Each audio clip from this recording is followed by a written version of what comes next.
Are you ready for some smart, plain talk on politics, Israel, and the law? It's the Andrew Parker Show. Let's roll. And welcome to the Andrew Parker Show, where we discuss each episode, politics, Israel, and the law. And we have some of the best guests to the show anywhere in Podcast Nation. And we continue that this week with storied criminal defense attorney, longtime professor, Harvard Law School, and author of many, many books. I mean, it's well in advance of 50, I believe, certainly now. And that is a good friend of the show and a good friend of mine, Alan Dershowitz. Alan, thank you so much for joining us today. My pleasure. Thank you for having me. We have several very interesting topics to discuss on the show. Let's get right to it. I first want to talk about the constitutional limitations of freedom of speech. It is a huge issue in this country. I dare say in my lifetime, it has never reached the pinnacle that it is at right now. Everybody is talking about it. It has, conduct, action, speech, protest, has infiltrated our college campuses across the country on issues in which people are, quite frankly, equivalent to supporting the Third Reich, supporting Nazism. And in this country, you are able to do that, in fact. But Professor, and I do say that, I know you want me to call you Alan, but because of the great work that you have done in the topics of the Constitution, and in particular, the First Amendment, I call you Professor. Where are the boundaries of the First Amendment in terms of incitement, fighting words, and aiding or abetting a listed terrorist organization? We haven't confronted this issue yet in our history. All the previous cases on free speech, involve Nazis who were standing around and protesting on the street corner, a range of issues that come. We've never seen a situation where thousands of students encamp on a university campus and prevent Jewish students from going to class, harassing them, making it impossible for them to exercise their freedom of speech. So I suspect we're going to see some changes in First Amendment law as the result of what's going on campuses like Columbia University. I defend the right of Nazis to march through Skokie. But when I defended the rights of Nazis to march through Skokie, I went out of my way to condemn the Nazis for their ideology, for their views, etc. University professors today, including at my own Harvard Law School, are not doing that. They're praising these neo-Nazis, these Hamas supporters. And Hamas is the Nazi party. Let's not confuse anything about that. The Hamas charter is exactly like Mein Kampf. It calls for the end of Jews. It calls for the destruction of the nation state of the Jewish people. It calls for violence.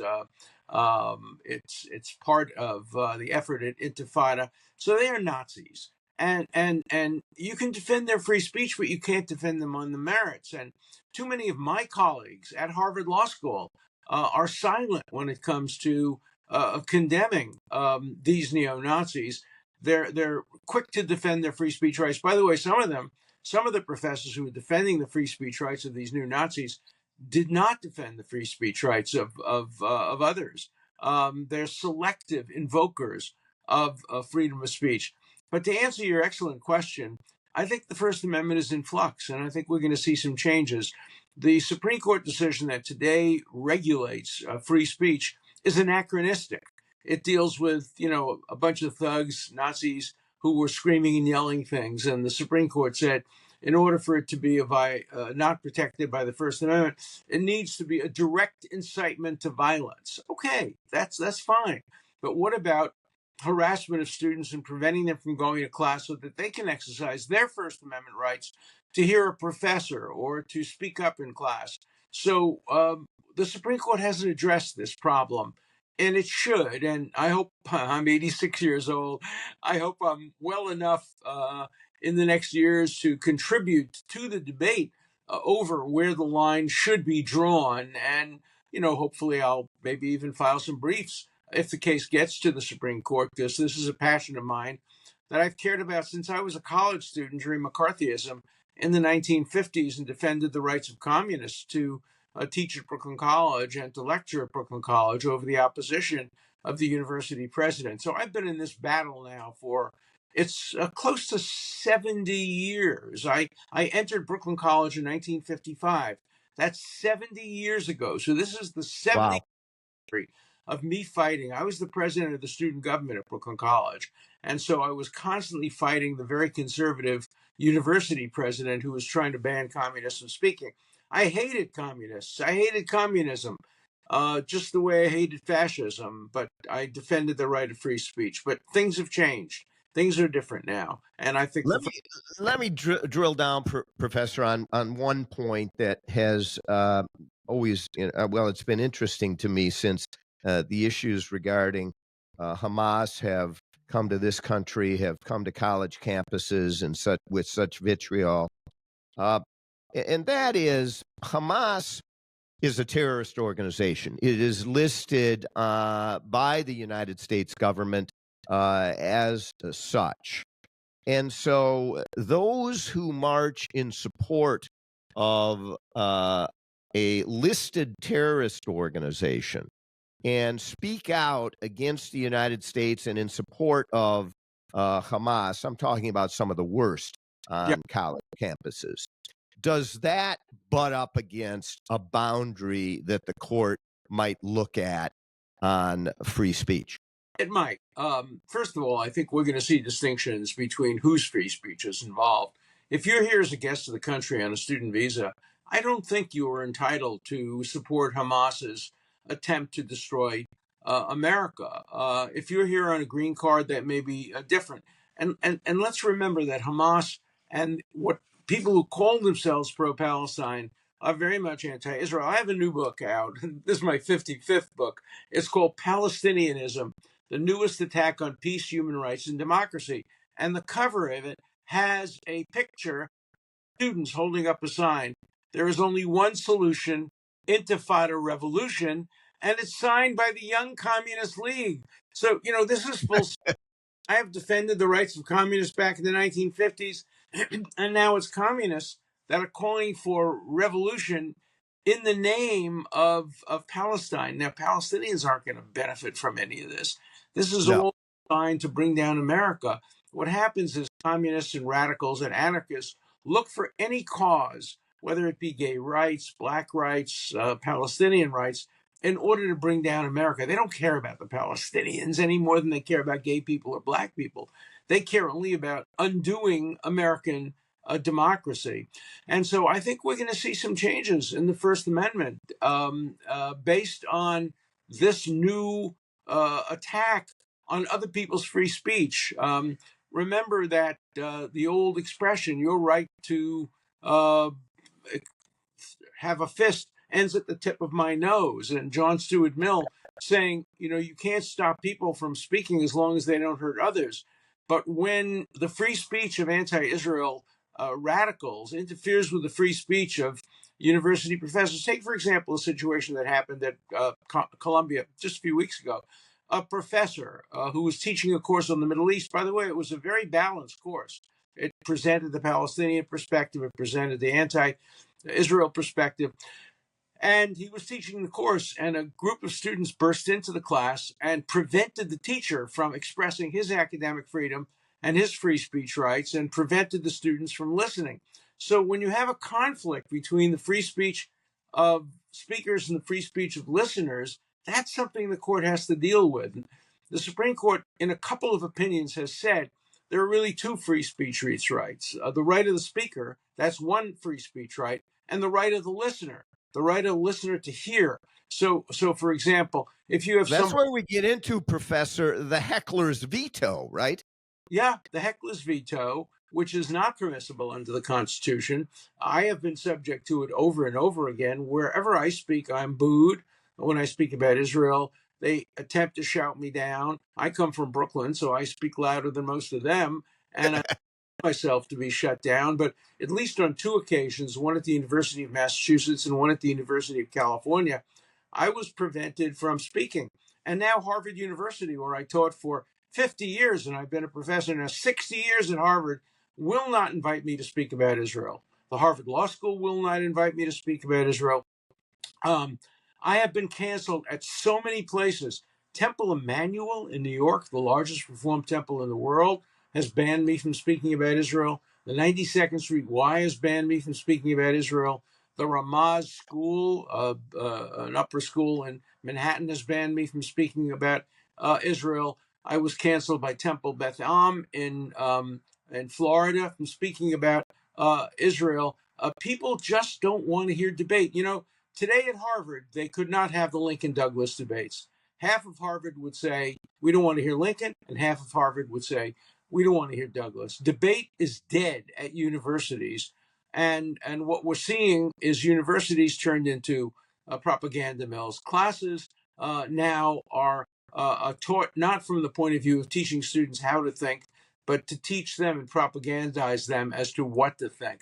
And we are the poorer for it. And I think our universities will suffer greatly over the years from this lack of diversity. Yes, diversity. We're seeing what they call diversity, which just means more black kids. It has nothing to do with opinions. Some black kids, students, have very different views from others. But what we're seeing is a lack of diversity from an ideological point of view. And Right. you don't see conservatives being invited to speak. You don't see Christians being invited to speak, Zionists being invited to speak.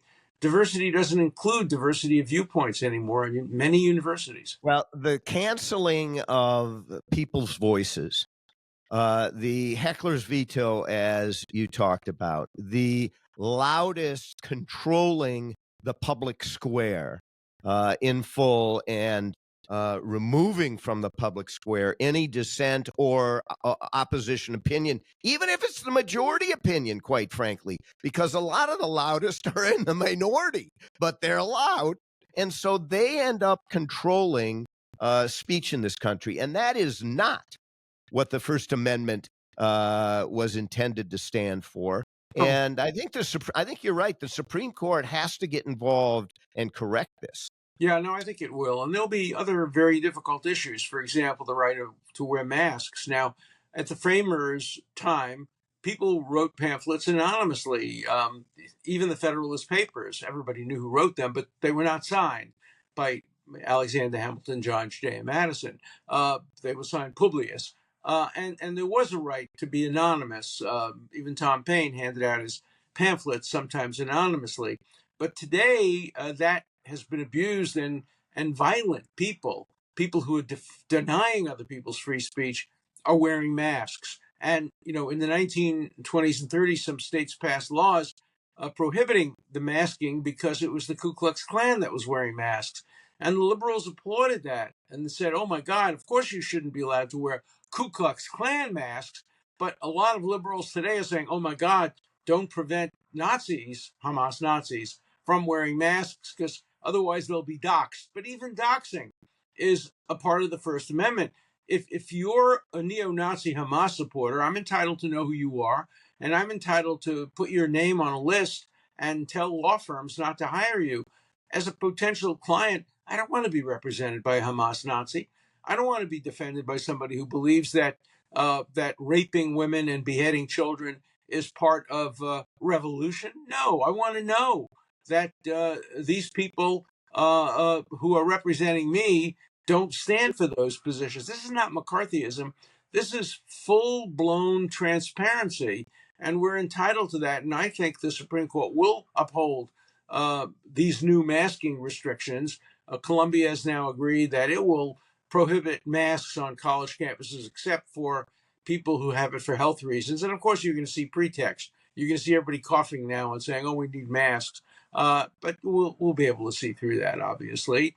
And people should be willing. If you're standing up against America, you should be willing to have your face on television. And I'm not advocating protecting your anonymity if you're advocating in the public square anti-American, anti-Semitic aspects of. You're listening to the Andrew Parker Show, and we are joined today by Professor Alan Dershowitz. Yes, you probably recognized him both by the content of his comments and by his Brooklyn accent. Thank you for joining us for the Andrew Parker Show.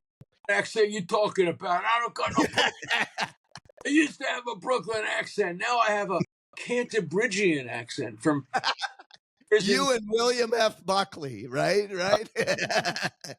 That would have been a good show with you and Buckley instead of Gore Vidal. It would have been Buckley Dershowitz. I did Buckley a few times, and you. Did you? Yeah, you can get it on YouTube if you just put in Dershowitz Buckley free speech. I debated him on the First Amendment. I've got to get that. I have got to get that. 1,000 students at Harvard many years ago, and then after we'd have our debate, we'd go out and have a drink. And he called me his favorite liberal. I called him my favorite conservative. What do you think of William F. Buckley? I liked him very much. I mean, I could never be a close personal friend of his. He was a little bit too elitist and fancy for my taste. But I liked him as a person, and I liked him as a debate partner. And again, I was on his show, Open Mind, I would say at least 5 or 6 times over the years. And so I enjoyed very much debating with him. Fascinating. Well, you are listening to the Andrew Parker Show, and you can go to our website, theandrewparkershow.com. You can text us, our number 952-522-2818. You can listen to us on your favorite podcast platform. How about Parker Pablum? Yeah, you can get Parker Pablum. Engage on social media, subscribe to our YouTube channel.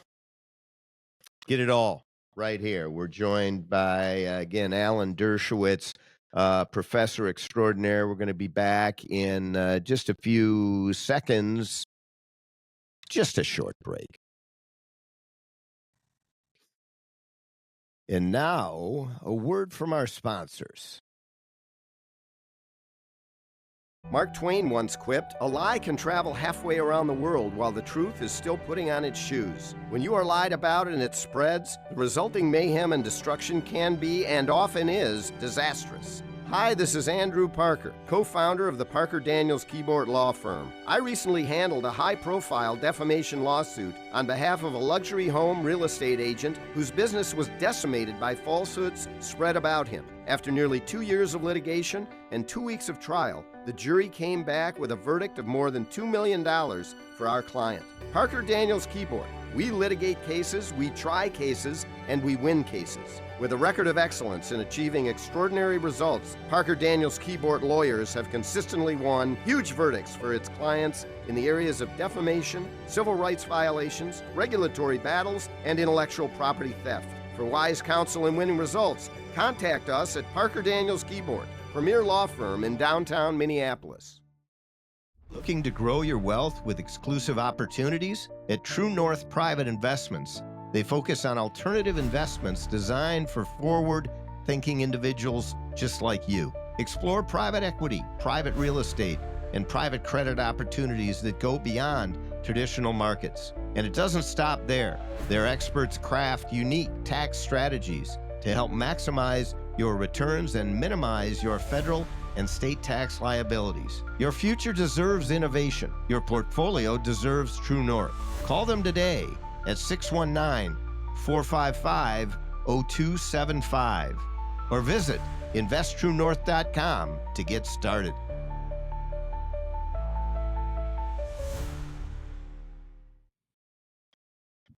And welcome back to the Andrew Parker Show. Thank you so much for staying with us on this, excellent, interesting, and important podcast episode with Professor Alan Dershowitz. We were talking about the First Amendment on the other side of the break, and now I want to shift gears a bit to something that used to get a lot of attention when you had Justice Brennan, Blackmun, Berger, even Rehnquist on the court, and you saw the significant differences between judicial activism and judicial restraint.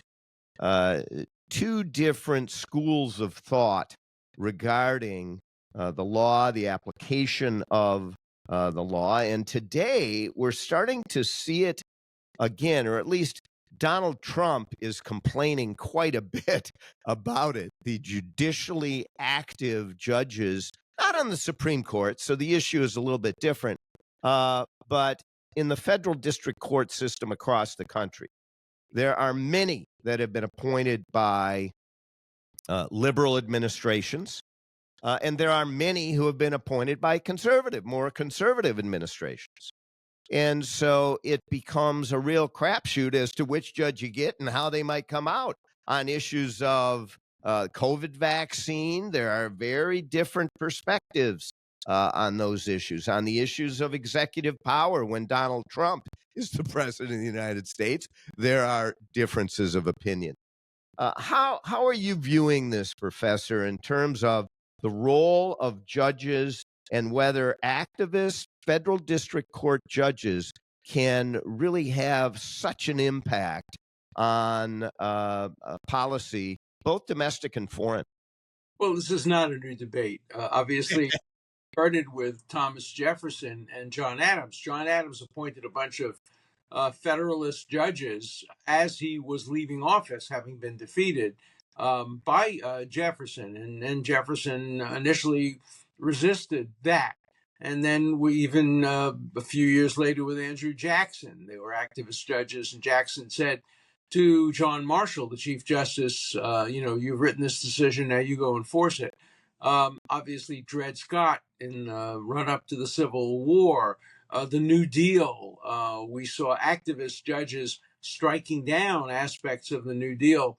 So, as the Ecclesiastes says, there's nothing new under the sun. It's just that everybody sees judicial activism through the lens of their own politics. Liberals like judicial activism if it supports their policies, and conservatives like it if it supports their policies. And so, we're seeing the battle being fought over Roe versus Wade, over affirmative action. My own neutral view, because I tend to be neutral in these issues and non-political, is that judges ought to be restrained and ought not to be involved in partisan political issues. I was not a supporter of Roe versus Wade when it was first established. Both Justice Ginsburg and I were opposed to at least the reasoning of Roe versus Wade. I did not see the right of abortion in the Constitution. I strongly support a woman's right to have abortion, and I think Roe versus Wade was a tactical mistake myself for liberals and for people like me who support a woman's right to abortion. We were winning that fight in legislatures all over the country. And then by constitutionalizing the issue, it would put the right to choice people to sleep for many years, and the right to life people arose. And in the end, I don't think it was good for choice to be relegated to the Supreme Court. I think it would have been better if it had been won in legislative chambers rather than in the halls of the judiciary. So, there are two issues. One, how do you want to come out? I come out in favor of a woman's right to choose abortion. And do you think it's an appropriate decision to be made by the Supreme Court? And I don't necessarily come out in favor of that. I also, having seen Roe versus Wade in operation for 50 years, I was not in favor of it being overruled, particularly in a case where the issue wasn't really even squarely presented. So there's a lot of hypocrisy over the issue of judicial activism. Activism for me, but not for thee. Well, what about what we're hearing and seeing today? Trump puts a load of illegal aliens who are criminals in this country on an airplane to deport him out of the country. Yeah. And a federal district court judge says, hold on, you can't do it. And he basically changes what would normally be executive power or authority. And we're starting to butt up against the separation of powers, are we not? Yeah, and I'm going to make a prediction here. I've been pretty good at predicting how the courts will decide these cases. I think there's going to be a split decision here. I think the Supreme Court of the United States will say the executive definitely has the authority to decide who comes into this country and who stays into this country. That's a matter of executive power. It's a matter of You foreign would think. policy. But they're going to say it has to be done with due process. So the Trump administration will win on the merits and may lose on some of the procedural issues. You can deport these guys, but you have to give them a hearing of some kind, some opportunity. What, for example, if they do a roundup of all the gang members and they arrest everybody with gang tattoos, and there's a person there who just wasn't a gang member, and he gets deported? He surely should have a right to challenge the factual assumptions underlying his deportation. You know, there's an interesting case on this that goes back to the 1940s when I was just a child. The United States arrested a bunch of Nazis. Now, I don't mean fake Nazis like in America, but real German Nazis, Hitler Nazis, who were spies who had come out of a submarine and landed in Long Island and in Florida, and they were there to steal our secrets and to engage in sabotage. One of them was an American citizen. He was German, Nazi. He was born here when he was left here when he was 2 years old. But because he spoke English, he was sent as one of the spies, and they had a court martial, and they sentenced them all to be executed. And the one American said, "Well, wait a minute, you can't sentence me to death on a court martial. I'm an American citizen." And the Supreme Court let him be executed. Said no, President Roosevelt had the authority to do this. So there are some very, very strong cases in favor of executive authority during wartime and during times of crisis and involving foreign policy. So I think the Trump administration will win on the merits, but perhaps lose on some procedural issues. On a related question, listen, the role of government has been hotly debated, obviously, for since the beginning of this country, between conservatives and liberals. Sure. And over the last many decades, the role of government has resulted in basically the bloating of government, where it has become enormous, far beyond what most people would, and today, what most people consider to be good. And why is that? Well, one party wants to expand intentionally the Yeah. government. The other party doesn't, but by inertia, it expands anyway. And so there's this just constant expansion. Well, Yeah. Donald Trump wants to come in with, not with a scalpel, but with a sledgehammer, and basically realign, somewhat like Ronald Reagan did, but he did it much more meticulously, I think. Realign and reset the size and the involvement in government in everyone's life. And so he's engaging in, and Elon Musk is engaging in reductions in force. Surely the executive has the right to determine the branch of government over which they have control. The executive has control over these agencies. And no, the people who lead these agencies are not elected. Elon Musk isn't, but none of the other cabinet members are. The president is the one who is elected. So shouldn't he have the right, as the elected president, to determine what the executive branch looks like? Yeah, I think there's no question about that. There are now, after the New Deal, really four branches of government: the traditional three, executive, legislative, judicial, but the bureaucracy, which Yeah. was developed during the New Deal, all the alphabet agencies have assumed a life of their own. And now the Supreme Court has begun to cut back on that authority, and Trump has begun to get back on authority.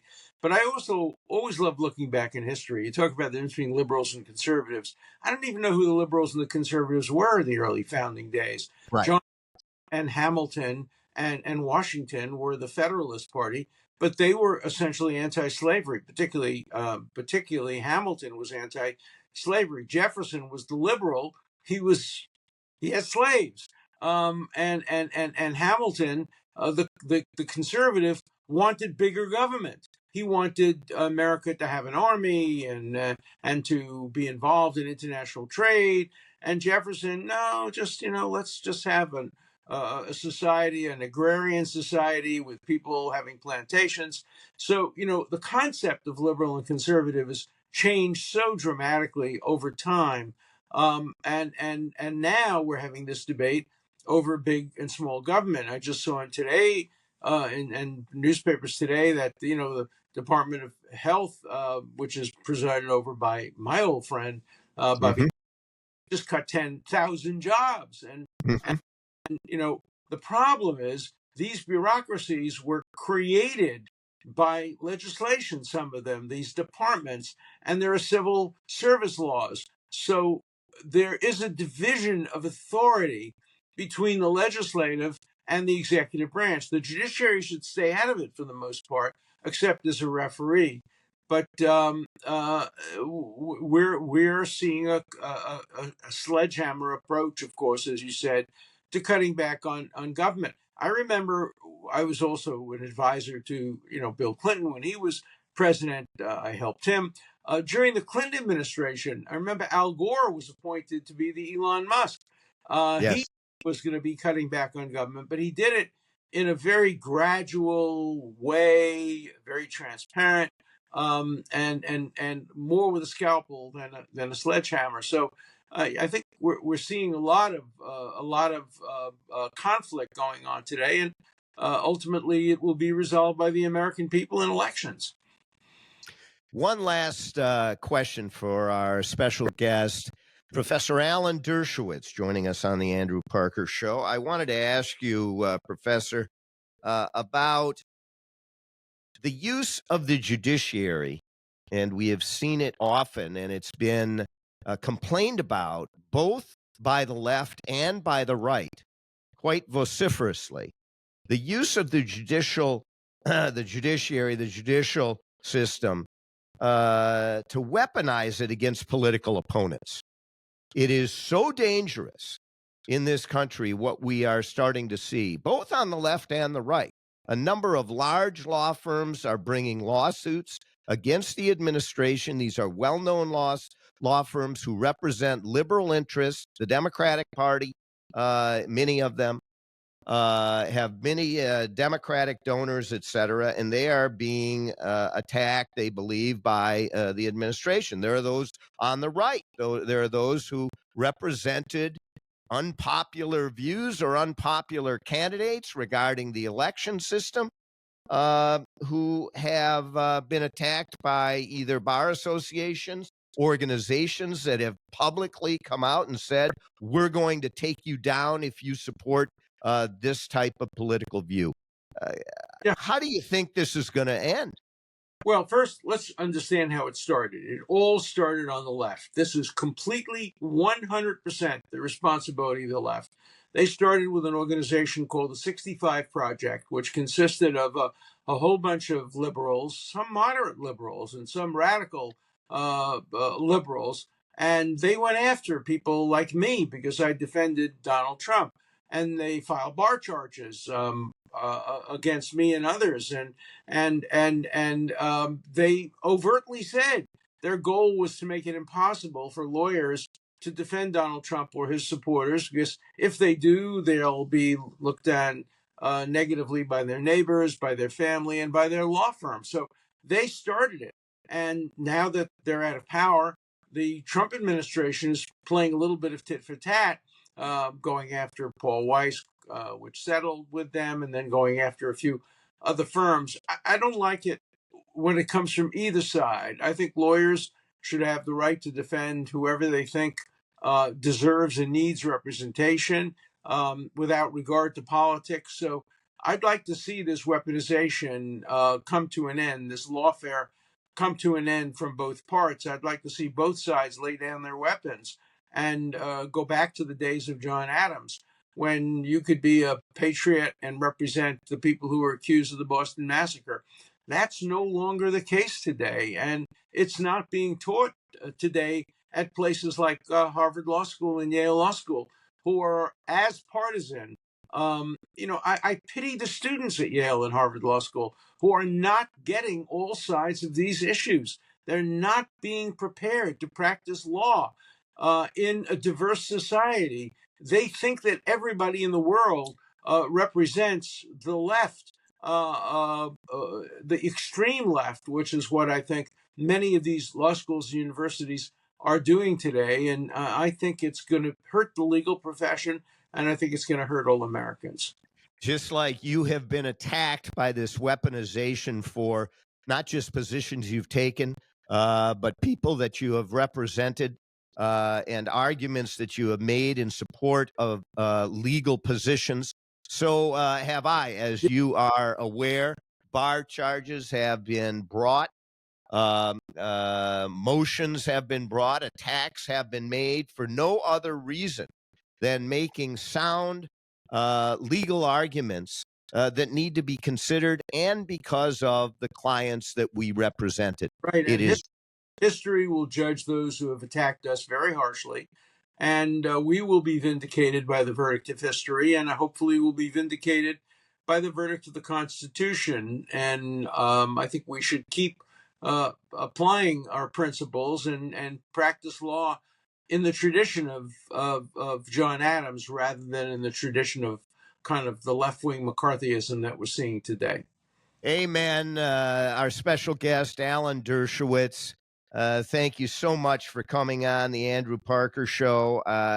Principle is the foundation of the positions that we take. It needs to continue to be. We cannot become afraid. We can not run from principled positions. We must continue to hold them. And you are a figure that I follow and have followed for many, many decades because of your principled position. And thank you very much for being a great friend and a clarion beacon, showing the way for so many. Well, thank you so much for your kind words, and I will continue to support you as well in your efforts to remain principled and remain consistent with our constitutional standards. Thank you so much, Alan Dershowitz. And again, it's the Andrew Parker Show. Go to the andrewparkershow.com. Also, you ought to subscribe to the Dersh Show, DERSHOW, the Dershowitz.com. Go there as well. Two great podcasts for your listening pleasure. Again, the andrewparkershow.com. Our phone number, 952-522-2818. Give us a text message. Go to the andrewparkershow.com. Sign up, subscribe. Until next time, our next episode is coming up in not too long, so be watching consistently. We say thank you once again to Alan Dershowitz, our special guest, on episode 392. Thank you. For more Smart Plain Talk, go to theandrewparkershow.com. Learn about all of your listening and viewing options. And remember, all the great things are simple, and many can be expressed in a single word: freedom, justice, honor, duty, mercy, hope.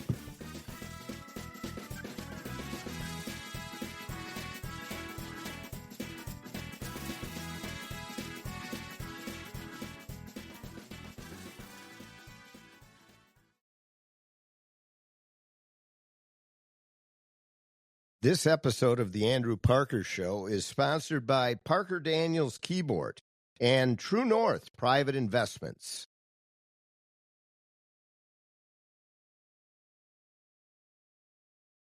Are you ready to take your wealth strategy to the next level? At True North Private Investments, They focus on alternative investments designed to help high net worth individuals achieve financial freedom.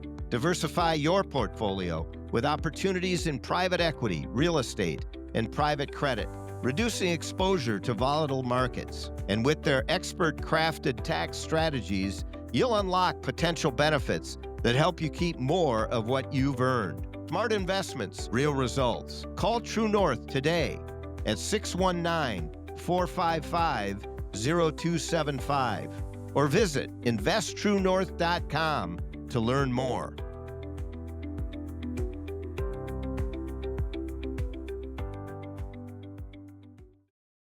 A record of success second to none.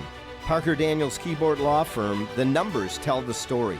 The last 5 cases our lawyers have brought to trial have resulted in million and multi-million-dollar verdicts for our plaintiff clients and 0 defense verdicts for our defense clients. Put simply, we try cases and we win cases. Hi, I'm Andrew Parker. At Parker Daniels Keyboard, we take our work personally and we go the extra mile. That is why some of the biggest law firms, locally and nationally, send cases to us to handle when they can't. If you have a challenging and critically important business or personal legal dispute that must be favorably resolved, whether regarding a contract matter, a business divorce, a real estate dispute, an employment dispute, a civil rights or defamation matter, plain talk, if it's a big deal, contact us at Parker Daniels Keyboard. Wise counsel, winning results. Go to parkerdk.com.